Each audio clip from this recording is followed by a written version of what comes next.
I've been having such a great time. We've been on that razor out there is, well, I'm getting in the way here. There it is. That razor out there. We're representing the American flag all through the desert out here. We're representing revival out here to all of the lizards and the snakes and the coyotes. And actually, my daughter and I got lost today. We went on a run. I thought, that every man thinks he has a GPS device embedded into his brain. And I said, don't worry, sweetheart, we got this. I ended up looking at my map and ended up calling a friend after I was rescued by a lady on an ATV who took us to safety. Anyway, glad to be here with you tonight. We've been talking about property. We've been talking about government. We've been talking about faith and family. We've been talking about all kinds of things. And tonight, I want to talk with you about the key to an amazing family and an amazing country. We talked about two things that are necessary. And again, we're going through the American Covenant book, The Untold Story, written by my friend Marshall Foster. By the way, he says that the new book is going to be ready here in just a week or so. And so I'll let you know when you can get a copy of that. But the golden key to health and prosperity and abundance for the purpose of bringing honor to God and blessing other people is character and compassion. What's character? Well, we've talked about how that's about self-government. It's having the moral fiber inside, the virtue that says, I want to do the right thing. I don't need someone to make me do the right thing. I want to do the right thing. And compassion is loving and caring for your neighbors, for your family. Character and compassion are the keys. And God's given us something that is going to help us not only develop the character and the compassion, but then show us how to save our property from destruction so that we can use it to honor God and bless other people. And those things he's given us are called the Ten Commandments. Now, what do you think about the Ten Commandments? When I say the Ten Commandments, what do you think of? Do you think of some people get really scared by this. They think of the Ten Commandments as these Moses coming down the mountain with these big tablets of stone, and they're these big scary rules that nobody can keep anyway, and they're bent on taking all of your fun away. That's what some people think, but that's not the case. The Ten Commandments are the loving commandments of God that are designed to help you and me love and depend on God to empower us to be able to bless other people. They lead to our blessing. They lead to our flourishing. The Ten Commandments, someone once said, if we don't voluntarily submit to the loving Ten Commandments of our Creator, then we will be doomed to be driven beneath the whip of a tyrant with his 10,000 commandments. And that's exactly what you see. If we don't govern ourselves, we'll become lawless, we'll resort to our lower selfish nature, and then we'll need big government to come in and start corralling people and locking people down so that we don't become little mini tyrants riding in the streets and doing bad things. We need to be self-governed. The Ten Commandments in America has always been the basis for freedom and liberty and blessing. And it's not just moral freedom. We think of the Ten Commandments as a moral thing, but it also is the basis for freedom with your money, economic freedom, and civil government freedom. The Ten Commandments. In fact, if you go to Washington, D.C., and you look at the Supreme Court, you'll see those Ten Commandments emblazoned on those wooden doors leading into the Supreme Court.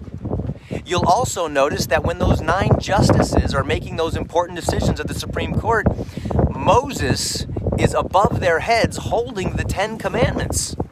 They're the loving commandments of our Creator. Now, those commandments relate to our property. They actually help us to save our own property from being destroyed. Now, if you think of the 10 Commandments, they're actually broken up into 2 different sections. If you think, the first 4 are about loving and honoring God. the first commandment, you shall have no other gods before me. You shall not make any other idols and bow down to them. Honor the name of God. Honor God's day, the Sabbath day. And those first 4 commandments help you and me to love and depend on God, to empower us to obey the other 6. And those other 6 will help us to save our property from destruction and help us be productive, produce an abundance so that we can provide for our families and our friends and those who are needy and need our help. This is God's perfect plan, and they're laid out for us in the 10 Commandments. So I want to go through those remaining 6. The first 4 are about loving and depending on God. And the other 6, remember, the big mission that God's given mankind on the earth was what? In the very beginning, be fruitful and multiply and replenish the earth and take dominion over it. In other words, fill the earth with lots and lots of babies. Have kids, fill the earth. Teach them to live and love like Jesus. Replenish the earth. Produce, create, take dominion. Govern this wild, wonderful creation that God has made. Order it, beautify it, heavenize it. Remember, that was Jesus' great prayer. Lord, may your kingdom come to earth. Lord, may your heavenly will be done on earth. Our job is to bring heaven to earth. And we do that with the help of the 10 Commandments. So let's look at the 5th commandment. So the 5th commandment is what? Can anybody guess? Honor your father and your mother. Now, believe it or not, this is actually a property issue. This is a property and a jurisdiction issue. Whose job is it to care for your parents? Whose job is it to care for my parents?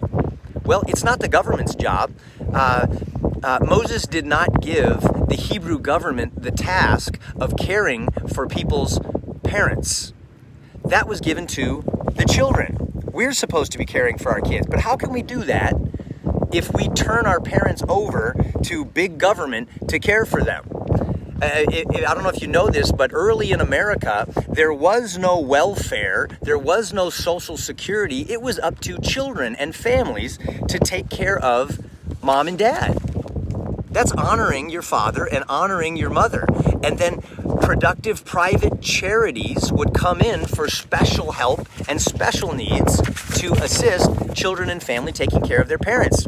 So important. Number 6. You shall not kill. Thou shalt not kill. I mean, here's the ultimate property issue, right? Talk about wanting to protect this piece of property like your life. Don't steal somebody's life. Isn't that great? I want to be protected by that. And it follows that to destroy an unborn child is an absolute violation of this most important commandment. It is stealing the ultimate private property, your life. And of course, that's most heinously seen through abortion. The 7th commandment, you shall not commit adultery. Think of what adultery is. Adultery is the invasion of the family. You're stealing somebody else's wife. You're stealing somebody's husband. When I'm married, I am no longer my own. My wife and I are one. Your husband and you are one. Your wife and you are one. And of course, this kind of theft, adultery, also affects the children. And it steals from them their security and their faith in marriage, their sense of security, maybe even rattles their faith in God. And then you have the 8th commandment, thou shalt not steal. Now that's the obvious commandment about private property. And the 9th and 10th commandment follow suit with number 8. They're stealing as well. The 9th is you shall not bear false witness. What am I doing when I bear false witness against my neighbor? If he's innocent and I'm bearing false witness and he is declared guilty because I've lied about his innocence, I've taken away his reputation. I'm likely going to end up stealing his liberty because I've borne false witness against him, and if he's convicted by the judge and thrown in jail, I've taken his liberty and his freedom away from him and his good name. And then, of course, coveting. That's being jealous and coveting, wanting something that belongs to somebody else, thinking that I deserve it, or they have too much and I should have some of it myself, and I want to take that from them. This is so simple. If you think about this, God's ways are loving ways that lead to happy parents, happy families, happy marriages, and happy children. And these 10 commandments lead to small, limited government. Why? Because when you are self-governing, when you're loving God, when you're depending on Him to provide for you, and you're protecting each other's property, you're not violating each other's marriages and each other's children, and you're not taking their property, you don't need a government of force to be big and powerful to get you to do the right thing and cause you to be productive. You're doing it on your own. It's called self-government. And that's what those 10 commandments are designed to do, to empower us to do that and to protect what we work for.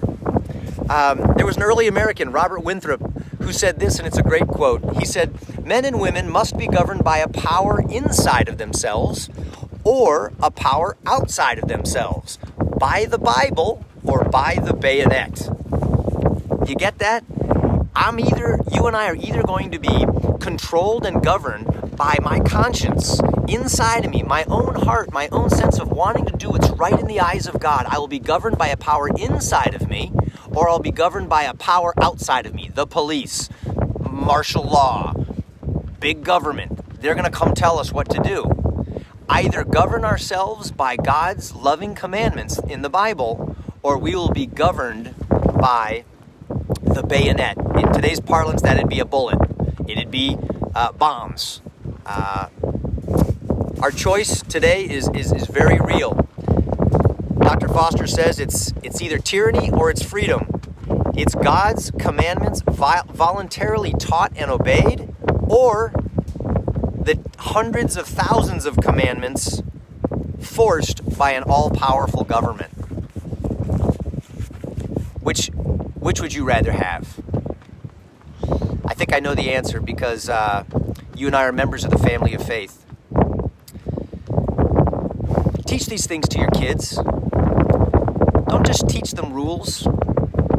Teach them that they were made by a loving God whose ways always lead to their blessing. And then follow those ways from your heart with everything that you have. Honor each other. Teach them by living it out. And then get involved in the areas where maybe we've been neglectful. Make sure that we're involved in what's going on in our churches and our communities. If you're able to, run for office. Get involved with what's going on in civil government. You pray about it. God will guide you and He'll lead you with His Word and with His Spirit. That's what I'm trying to do, and I sure appreciate your prayers. I'm continuing to pray for you, and thank you for all of your comments here. Let's keep it up. Let's keep representing our hope and declaring that our hope is in the power of God working in the hearts of people. We want to see dry bones rattle all over again, and we want to see revival break out across our land. God bless you guys.